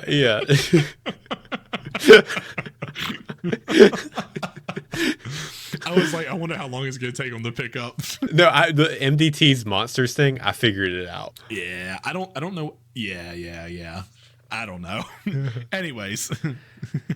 I hope you'll make it back safely. Thank you, Amanda. But if you don't mind me asking, why? Why are you doing this when you know you may never return? Without a family, someone to love, or even missing parts, what's the point in trying anything anymore? And it's not just that. It's that I have not done a lot for this world. I was thinking maybe I could help out. Well, if you need anything before you go, just tell me. No, I'm ready. Okay, Amanda, just stand there and it should teleport you to the monster's home. Once you're there, find out how they got back here. Stop this right now. Whenever you're ready, I'll push the button. I'm ready. Dr. Jones pushes the button and you are teleported, but you pass out. You wake up and you have sand in your hair and in your clothing. You're in some desert-like place, but with trees. They're not side by side. They seem to be about 100 yards away from each other. You sit up, you look around. You don't see anything or anyone. Only sand and trees.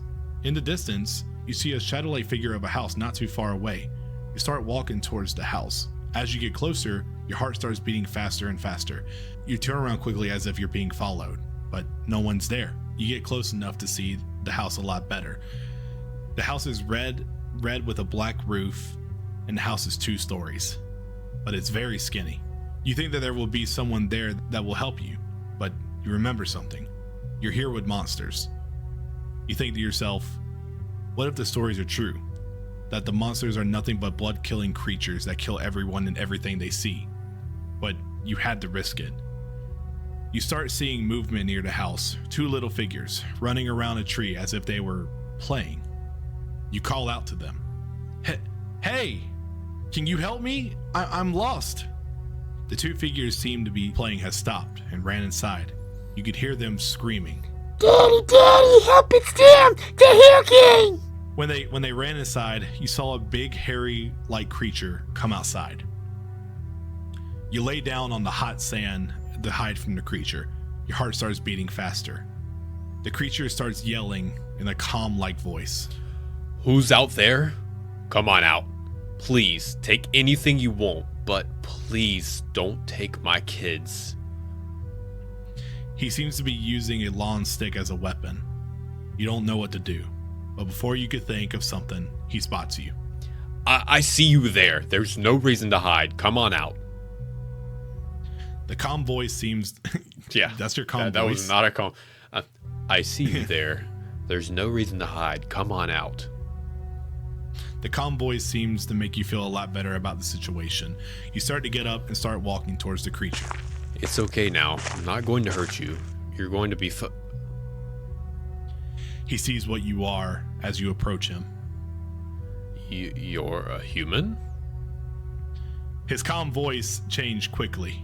Get back. Stay right there. Don't go any further.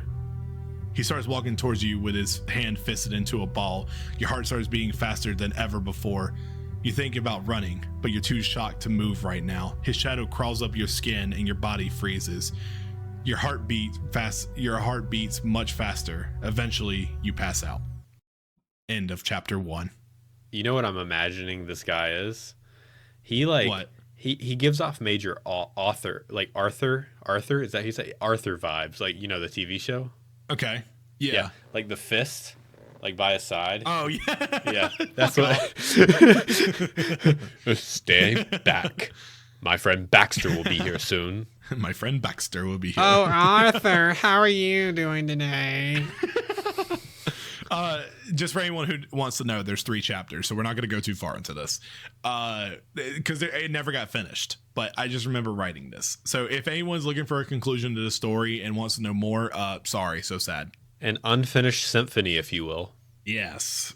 So at chapter 1, how do you feel about it? You said you got the vibe of Undertale. It's definitely smelling like Undertale. You know. Oh man. 17-year-old me would be very disappointed to hear that. Also, there is something you're going to pick up on as the story progresses that you're going to be that like no one else is going to know, but only because you know me you're gonna pick up on it. Oh, nice. But we'll get to that. When Well, we get I was there, okay? also gonna say that I think that our main character has some self-confidence issues, has some there's some deep-rooted stuff going on, and I mean Amanda's a female. Amanda's a female, yeah. Yeah, she fainted out of fear of someone approaching her. So she's definitely monster. Well, think about the I didn't really describe on how the monster was, but like the monster is definitely clearly like taller than her. I've been scared in my life. I've never fainted. That's not a you thing. That's a lot of stories do this, and I just want to know who in the world is fainting, because it's a very normal story thing. It's just all right. You wake up on a dry mattress in a dark room. Where am I? You sit up and you look around. What is this place? Is this the creature's house? The air in the room smells like dust. The corners of the room have moss growing on them. As you keep looking around, you realize there's nothing in the room but a metal door, and it has rust on it, and a mirror on the other side of the room. You start looking around for a way out, but there's nothing. There's no other way. You try to pry open the door, but you end up falling backwards on your back. You get back up and start to tear up. You're scared. You have no idea what to do. This is it. This is where I die, but it's okay. This is what I wanted for so long after they left me. You walk up to the mirror and look at yourself. You start to wipe away your tears. You see something written on the top left corner of the mirror. Something that spells out, look at yourself. Love yourself. You don't know what it means, but it feels important. Jonathan, were you okay whenever you were writing this? I don't know. Dude, was I don't like, I feel like I think I was like, how do I write like the most like traumatized character I can? Like, it seems like you were like feeling some feelings. Like, I know. This is kind of like I'm like, are you okay? I think I was fine. Okay. I like to think I was fine. You hear footsteps coming towards the door. In fear, you reach out for your knife that Dr. Jones gave you, but it's not there. You also notice that your bag is gone as well. You have no weapon to protect yourself, and there's a huge monster coming to kill you. You lay back on the mattress and pretend that you are sleeping. The door starts to open. The rust on the door makes a loud noise echoing in the room. You don't know who's at the door, and you're too afraid to open your eyes. When the door opens all the way, you hear the calm voice again. Human, open your eyes. I know you're not asleep. That's freaky. I don't like that. Yeah. Yeah. Well, I think I wrote it more as like human. Open your eyes. I know you're not asleep. Like calming. You're like very like you're trying to go more baritone with your voice, or human. Open your eye. Like well, see, I guess it's just like the prospect of you trying to act like you're sleeping and then someone being like, I don't like. I never like that. Oh yeah, it's scary. Yeah. You don't know what to do. You're still very scared of him. Eventually, you talk to him, but you don't look at him. What do you want with me? Are you going to kill me? No, I'm not going to kill you. Then why am I here if you're not going to kill me?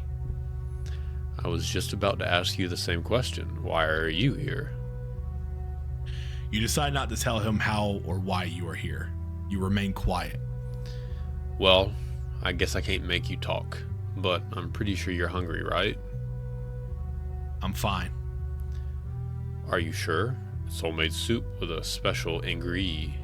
I said I'm fine! Oh. Can you just leave me alone? Oh, Can you leave me alone to die here? I'm sorry if I'm scaring you, but you need to eat. If you change your mind, I'll leave it here. If you need anything, my name is Alan. I love the name. He walks out of the room. A few hours later. It's cold, but yet hot at the same time. How? Is this because you're in shock? Or maybe it's that you know that you might die without knowing anything? You can't figure out why. You put your mattress over you to keep you warm, but the floor is very cold. You try to fall asleep to forget the pain, but you can't. You can't forget the pain. you stay in the same position to keep the warm spots. You're about to fall asleep until you hear a whisper from outside the door. You can't really make out what they're saying. The whispers get louder and louder. We shouldn't be doing this, Mac. Dad told us the human was very dangerous. What if Dad wakes up and catches us? Come on, Allie, don't be such a baby. I'm not being a baby, I just don't want Dad to be mad at us. Come on, it'll take 2 seconds. We look in there, see if there actually is a human, then we go back to bed, in and out. See, not so hard. Okay, but if we get into trouble, it's your fault. You worry too much, Allie. Have you started to pick up on what I meant? So Alan, Allie, Amanda, these are all family members of yours. Very creative names, if I do say so myself. Yeah, These that's are why all I said family Alan. members of I was mine. like, like Alan. I was like, who's a big guy in my family? Alan. Alan's a big guy. I mean, but it doesn't detract from anything. It actually kind of helps. No. I mean, It's yeah. and they're fun. They work. They're fun names. Yeah. You hear the lock on the door, and the door starts to open. You hear your heart starts to beat fast like before. I can't see anything. It's too dark, Allie. Hand me your glow stick. Wait, no, it's my last one. Come on, Allie, we need to see if there actually is a human in our house.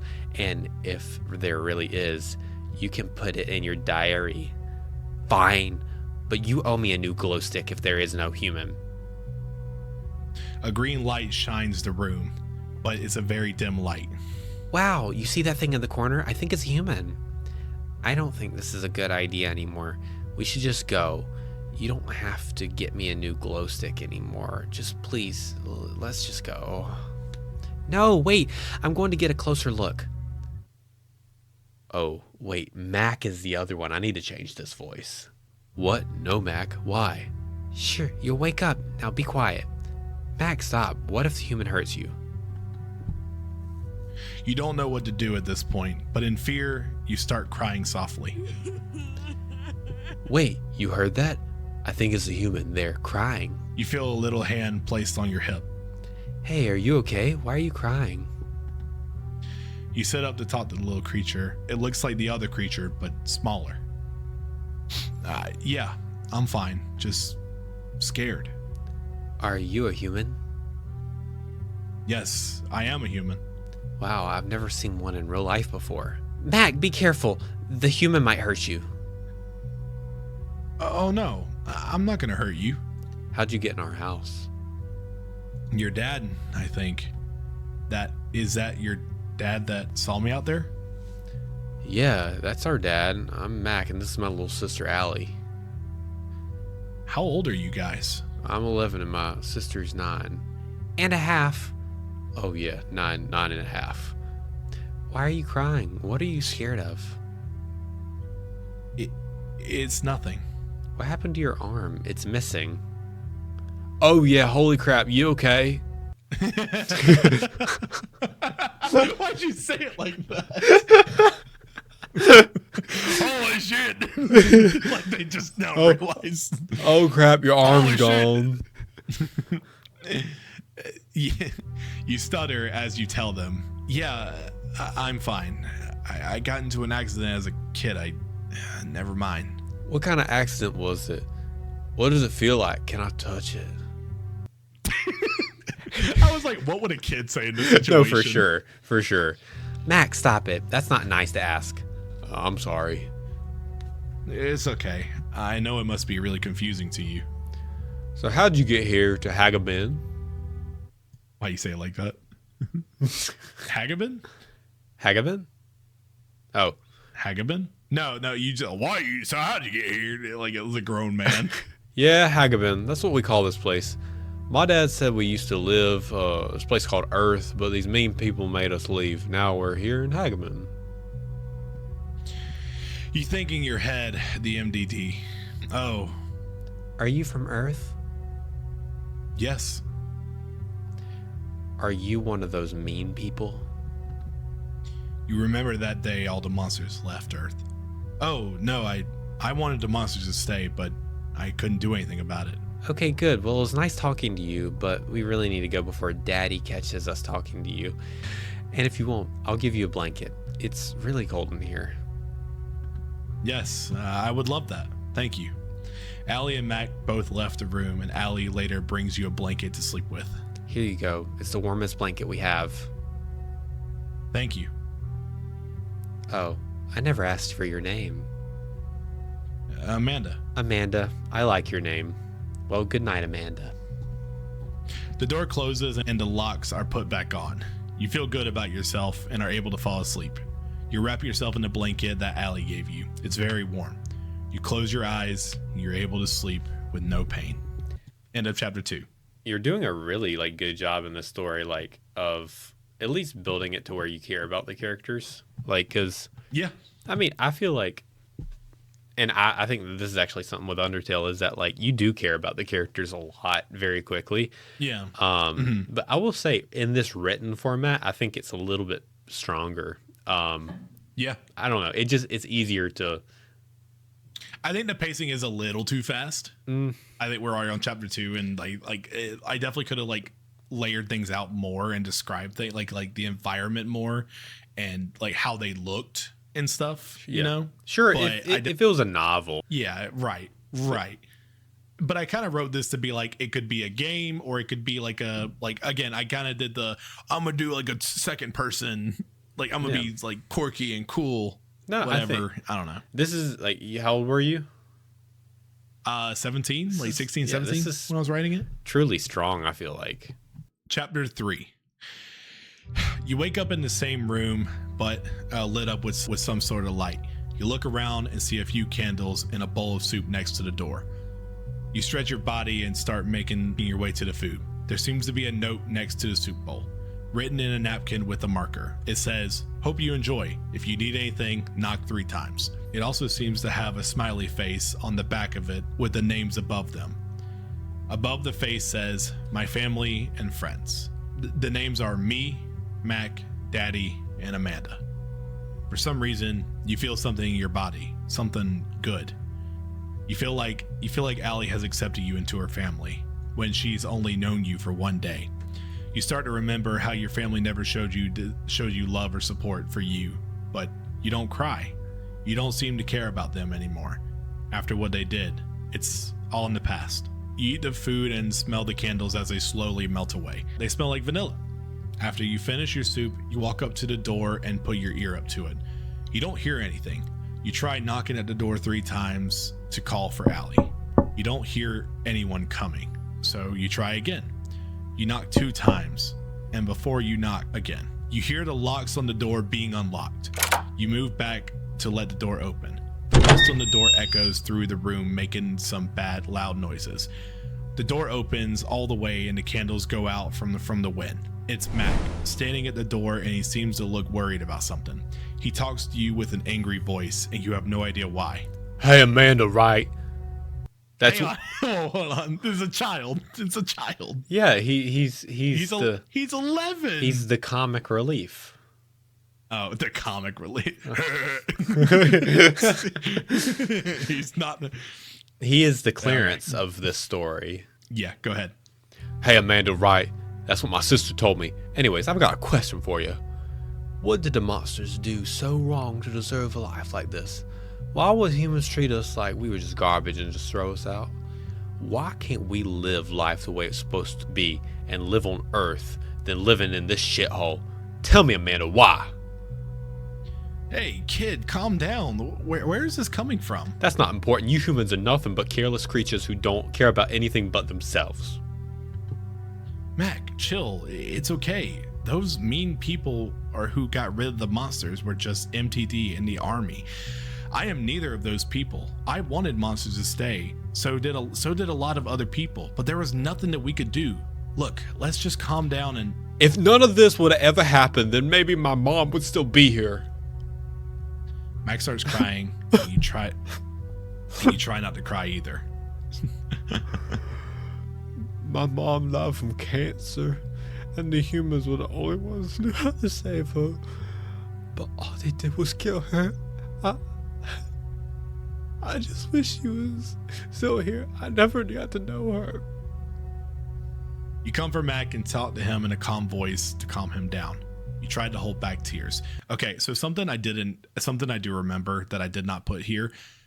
Their mom had cancer and she was supposed to be going through chemo treatment, but they took her off of it to get rid of them. I'm very sorry about your mother. I bet she was a lovely lady. I know that you miss her a lot, and I bet she misses you too. I never knew my parents well either. It's not the same. You don't know how I feel. Remember last night when you asked me how I lost my arm? Yeah, but what does that have to do with anything? Well, my dad cut it off. Damn. What? Why? I think it's best if you don't know. Oh, come on. Please tell me. I'm old enough to hear bad things. Nope. Sorry. Fine. Fuck you. But can you at least tell me how old you were? Did you say fuck you? I was like, I didn't write that. Yeah. Fine. Fuck you. I was 13, and now I'm 21. That's terrible. Why did you tell me? I wanted you to understand that you have a dad who really cares about you, unlike mine. I think I understand more. Thank you, Amanda. And I'm sorry. That progression was so fucking fast. That was like, he quite immediately quick. was pissed off. That was quite quick. The pacing in this is very bad. It's like he went through all the stages of grief. You. He went from sadness to anger to acceptance.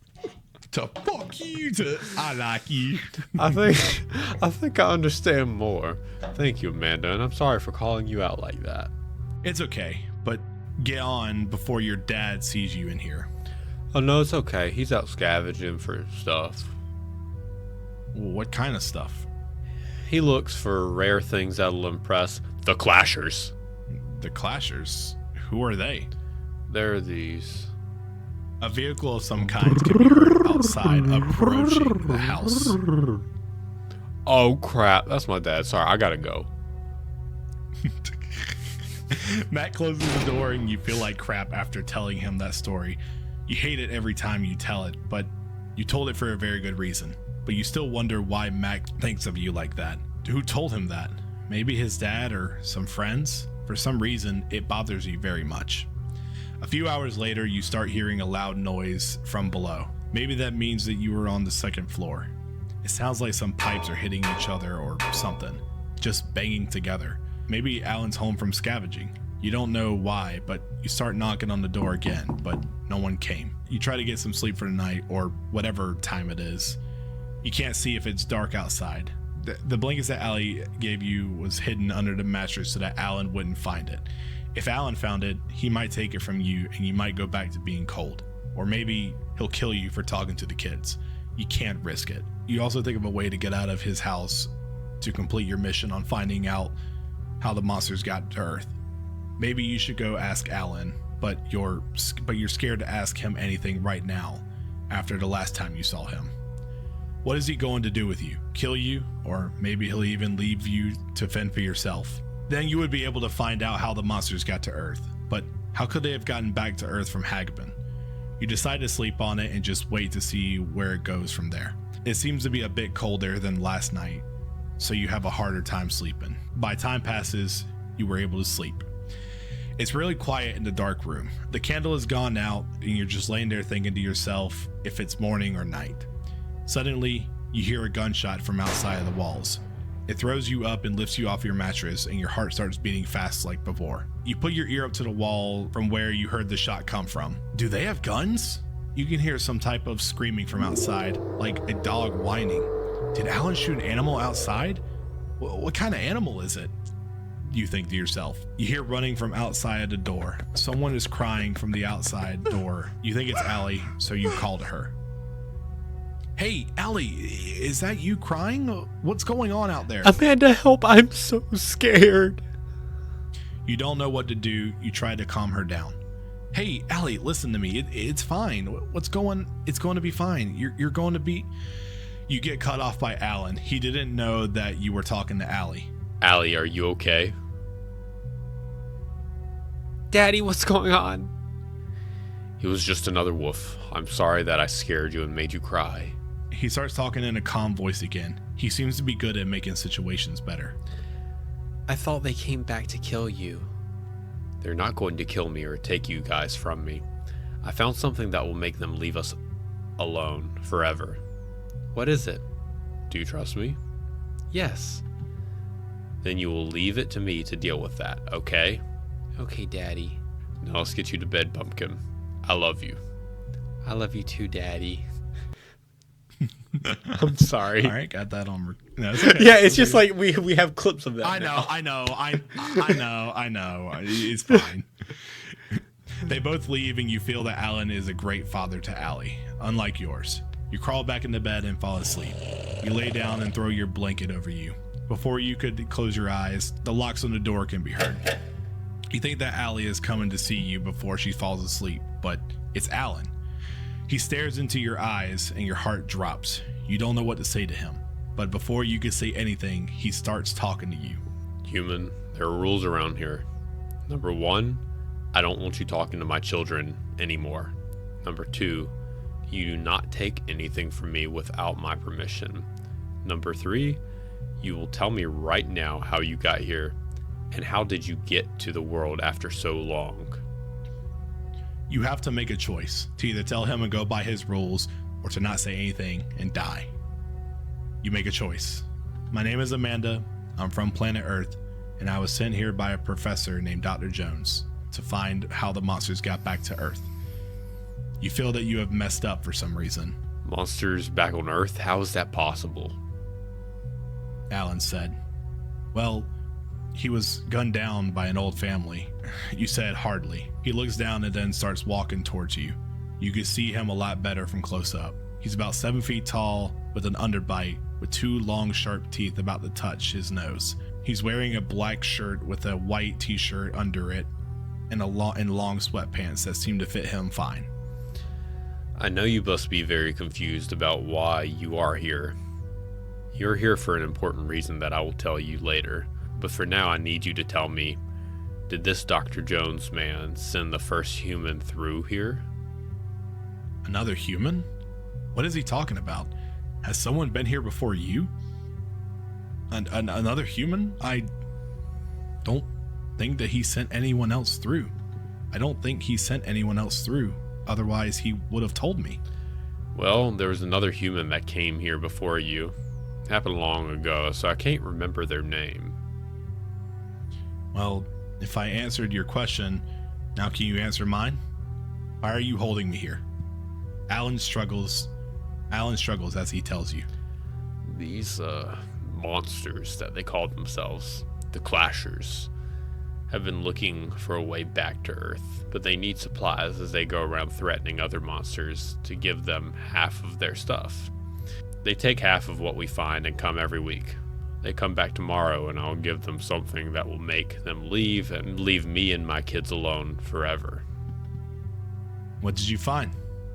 For my kids' protection, I'm giving them you. And that is the finale. And that is the end. That's the finale, That is dude. the end. Because Okay, we never got any farther than that. You actually like veered off from the whole Undertale thing pretty good in my opinion, because like you did start off very much like, okay, this is a setup for Undertale, but then, or I mean, there were some slight differences, but then you're kind of introducing like a different world that's like pretty interesting. I like that. Yeah. I definitely had the mindset of wanting to have a lot more world building. Mm-hmm. So like the MDT I never went into, or the MDT, it probably standard for something. I just never really got back into it. I was probably like, what's like cool words I could put, 2 letters I could put them together. It's a good that name. Look cool. Yeah. The Clashers, I definitely don't know where I got that from. And Hagabin, I have no idea where I got the word Hagabin from. You know, Clashers, the Clashers, that sounds like a faction that you would hear out of The Last of Us. Right. Yeah. Or like, I was thinking like more like Borderlands. Oh, maybe. Yeah. Like, I think that's kind of how I thought of it. So I kind of want to explain where my brain was going, because like as we were reading it, my brain was going to a lot of places where I was like, I know where I wanted the story to go. And to kind of give some context, I don't think I had an idea for who the first human was. I think I kind of wanted just to that be like more of a lore thing that we don't ever really like know too much about, where we get subtle hints. And I wanted I wanted it to be a thing where people thought that it was her mom. But I didn't want it to be her mom, because I thought that it was very tacky and very whatever. The mirror thing, I don't remember where I was going with that, with what it says on the thing. It's like, look at yourself, love yourself. I don't remember where I was going with that, but I do remember that that was important to the story for some reason. Yeah. With the reason her dad cut off her arm was because he was a drunk alcoholic and he abused her. And one night he was like, I think he caught her stealing something, and he was like cut off her arm, and she about like bled out and died. That was something I was going to talk about more as it went on. The story was going to continue with him not being able to go out and scavenge by himself because something had happened to him. So Amanda was going to have to go out and go with him, and she was going to get like a bionic arm and use like a bow. Okay, because cool. like he doesn't trust her with a gun. Nice. And he's basically she was going to save his life somehow. Like something was going to happen where they were getting ran down by something, and she was going to save his life and make him kind of have a change for heart of giving her up like that. But as the time came when the Clashers do show up, something escalates to where they find out that she is there, and the kids try to like stop them, and one of the kids ends up dying. Mac. I didn't want to kill both of them. Allie, yeah, I like Mac a lot. I think Mac's my favorite. Yeah, I feel like Allie was too innocent, and it's like, yeah, I think it would have been more like a shock factor that she would have died. Some character development. Yeah. He's definitely in a spot where he. But that would have led to a point where the Clashers would have had to back off and go back to where they came from, and Alan was like then gonna have like Amanda go with her to like basically get revenge, but it was also gonna help Amanda on her journey, but she wasn't gonna tell him why she was going. Like it's kind of like is she going because she actually cares to get revenge for someone she barely knew, or is it she's trying to complete her mission? Yeah, I like that. Nice. That was something I was going for, but I definitely don't think I'll continue this story. I just thought it was I thought it was really fun to just read a story really that fun. I wrote so long ago. No, and I'm happy that you shared it on our 1-year anniversary episode. Dude, we've made it so far. I have to say, great story too. Like I truly like thank you for feeling comfortable enough to bring that in. I honestly at first I didn't. I really thought it was something we were just gonna make fun of, and then like as we were reading it, I was like, dude, I was cooking on something. You legitimate, and your writing was pretty good. I didn't think there was a lot. I don't know if you could tell there was a lot of misspells. Yeah, but like in terms of like I was using Google Docs back when it didn't have autocorrect and stuff like that. So it was bad. Fuck the whole second person thing. How did you feel about that? I thought it was good. It felt fine. It felt natural. I like the whole like you feel like this is how you feel, and like I don't know, maybe that was just me because I was reading it and like I was like, oh, this is how I'm feeling. Oh, okay. Yeah, it felt fine. I didn't think that was a problem. Yeah, the pacing could have been a lot better. Yeah, I thought that the biggest thing was like I honestly I was thinking 180 with Mac. I really was wanting, like you said, you look up and you see eyes looking at you. I just want it to be Mac, and I want Mac to be like the stalker-esque character. No, he's like 11. He's a fucking child. She's like, what are you doing? I was watching you sleep. I want you. What? I want your skin. Mac, you're freaking me out. I really thought that'd be comfortable to wear it. Your skin looks pretty comfy. My skin's itchy right now. I might peel it off. But no, I definitely did like really enjoy writing that. I remember showing it to my dad. I remember you did show it to him. And I remember he was like, he liked it. He was like, where did you come up with this? Like, this was like really creative writing. And I'm like, I just thought of it off the top of my head. It's like, I just did it. This is something that will never get touched. But I am glad to share the story because it is now being put onto the internet. So now I can't ever say that, you know, I wrote a story a long time ago and no one ever heard it. That's where we go with it. So yeah, it's now out there in the void, and it will never be finished. So for anybody who's looking for a conclusion, sorry. Well, you kind of gave them a little taste of where it was heading.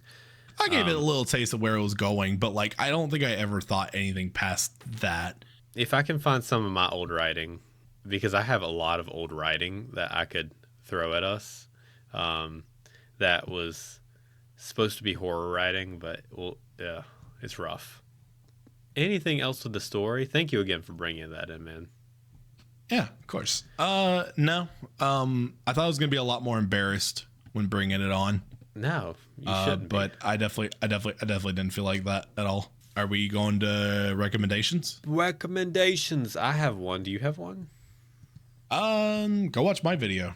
Go watch. Posted. Oh yeah, Posted like a week ago. That's a big rec. Go watch Jonathan's video.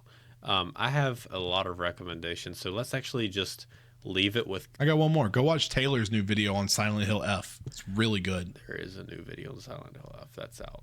You need to go watch that. That's a really good video. Stop acting like you haven't seen it. I know you've seen it. Go watch it.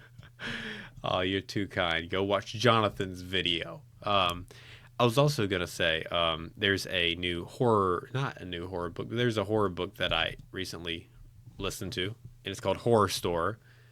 It's not good, but it's fun. It's about capitalism, and it's about a group of people who work at IKEA. It's not called IKEA, but it's basically IKEA, and they have to survive the night in this IKEA, and they're doing some ghost hunting. It's very on the nose with how much working a job sucks and managers suck. And it does that through like an IKEA store and Ghost. So go have fun with that. It's something. Sounds good. All right. We've been rolling for a while now. Oh my God. I didn't realize that story was a lot longer than I thought it was going to be.